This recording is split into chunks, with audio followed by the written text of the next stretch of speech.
I've been using my Nintendo Switch on a fairly regular basis since I originally got it all the way back in 2017.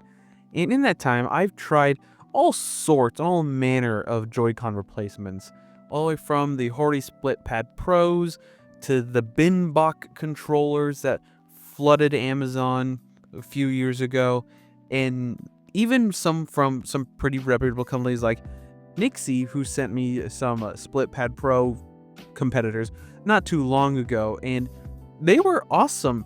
Hull effect joysticks, a half decent D-pad, RGB buttons and stick rings, and back buttons and all that jazz. And I always felt like it was a little wobbly. It wasn't the most secure fit on the Switch, but most things other than Joy-Cons never really felt all that secure. Maybe the Split Pad Pros felt a little bit better thanks to having a little clip on the side that sort of pushed against the Switch in the opposite direction if you were like holding it just by the Joy-Con. But overall, the Switch has had a less than stellar time as a dedicated portable gaming device outside of maybe the Switch Lite. But a company by the name of Omelet has reached out, and they make all sorts of Switch accessories for both the original Switch and the OLED. And if you're familiar with some of the other Joy-Con replacements out there, the one that comes to mind most immediately is the Nitro deck. The Super deck from Omelet is probably one of my more favored methods of adding replacement Joy-Cons to the Switch, though it has its own compromises. The unboxing experience was pretty much what you would expect, a simple packaging with just the device on the inside, and then you're done. And the setup process was fairly easy. You had to enable a wired Pro controller setting in controller settings on the Switch to get this thing to work, because it connects directly into the Switch. Never been the most comfortable with those kinds of situations, but after using for a while, it was fine. Some of the features this thing has are RGB buttons and RGB control sticks. Unlike many other devices that have these RGB rings around them, they don't have a fully turn off function, but they do have brightness adjustability, which they don't get quite dark enough for purposes of filming, but they're fine. They still blind me in the middle of the night though. It has a half-decent D-pad alongside super clicky triggers, which I honestly really enjoyed. They have a very shallow click in comparison to many other controllers out there. The colorway that they sent me was Game Boy Advanced Purple. I know it might look like a Nintendo GameCube styled controller, but it's actually a Game Boy Advance styled controller. If you actually notice, the Game Boy Advance color is more of a, darker purple, versus the GameCube is actually indigo. So it's not actually purple, it's a purpley blue. I've spent a few days with this, and the overall experience is pretty good. The ergonomics are pretty decent. I just wish the paddles were a bit longer. The fact that they're a little flattened on the edges made it feel a little bit weird, especially if you have slightly larger hands. The extra cartridge storage on the back is pretty decent. It has a nice locking mechanism and super springy when pushing it in. Fills me with quite a bit of confidence that these won't just fall out sometimes. The analog sticks are probably my favorite part of this device. The controls feel amazing. The phase buttons are clicky and responsive. The analog sticks are also Hull effect, so no chance of drift.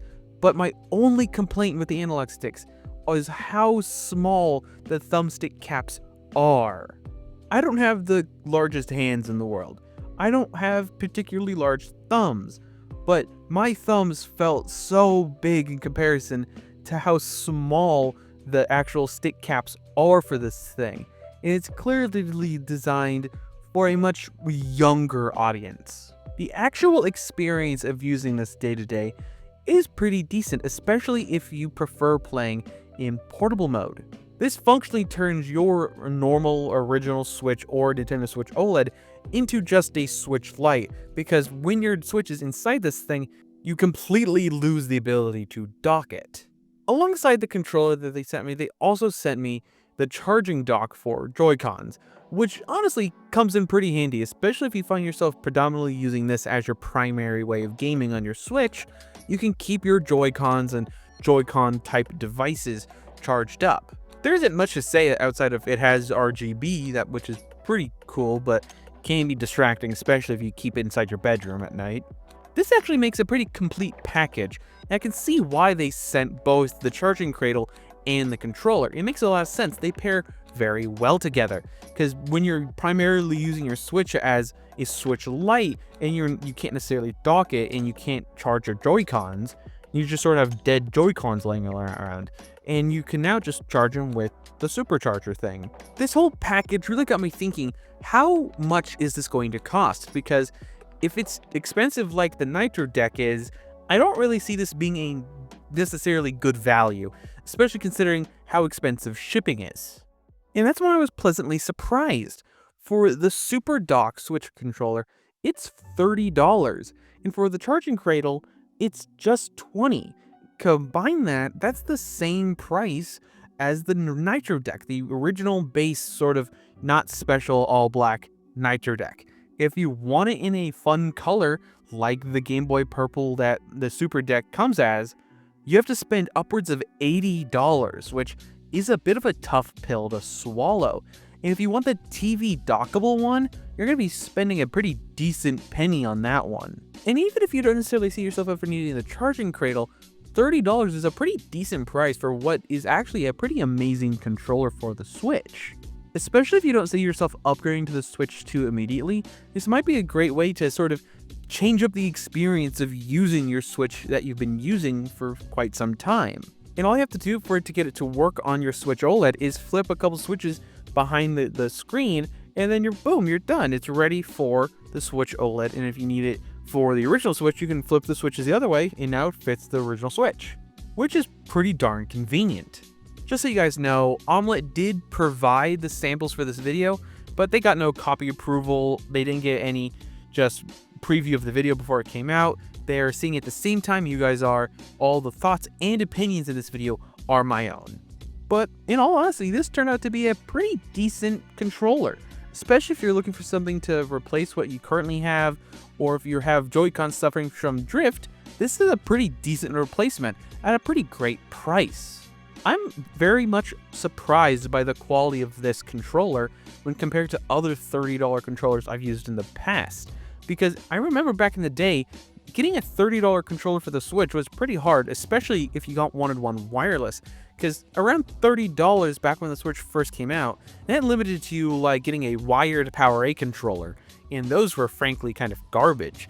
But now you could get a full Hall effect joystick with super clicky triggers, RGB lights, the whole shabam, and it's overall a great value in an amazing controller. And I think it's kind of funny that all these companies are finally releasing external Joy-Con chargers.